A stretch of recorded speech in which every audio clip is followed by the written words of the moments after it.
Utafiti wa hivi karibuni uliofanywa na chuo cha MIT unaonyesha kuwa kutumia ChatGPT mwanzoni mwa kazi za uandishi kunaweza kuathiri vibaya utendaji wa ubongo na kumbukumbu kwa wanafunzi. Watafiti waligundua kuwa wanafunzi wanaoanza kuandika bila msaada wa AI walionyesha shughuli kubwa zaidi za ubongo zinazohusiana na kufikiri kwa kina na utunzaji wa kumbukumbu ikilinganishwa na wale waliotegemea ChatGPT tangu mwanzo. Utafiti huu ulihusisha wanafunzi 54 waliorekodiwa mawimbi ya ubongo kupitia teknolojia ya EEG katika vipindi vinne vya uandishi.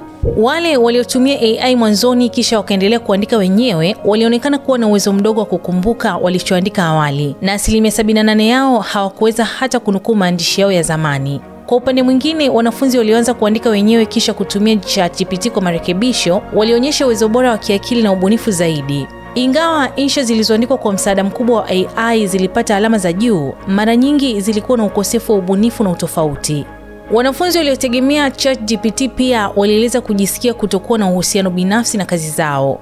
Utafiti huo umetambulisha dhana ya deni la akili, yaani kushuka kwa uwezo wa ubongo kuchakata na kuhifadhi taarifa pale mtu anapotegemea AI sana mwanzoni mwa mchakato wa kujifunza au kuandika. Wataalamu wanashauri njia ya mchanganyiko: anzia na mawazo yako binafsi, kisha tumia AI baadaye kusaidia. Njia hii huongeza ufanisi bila kupunguza ubunifu na huimarisha ujifunzaji wa muda mrefu.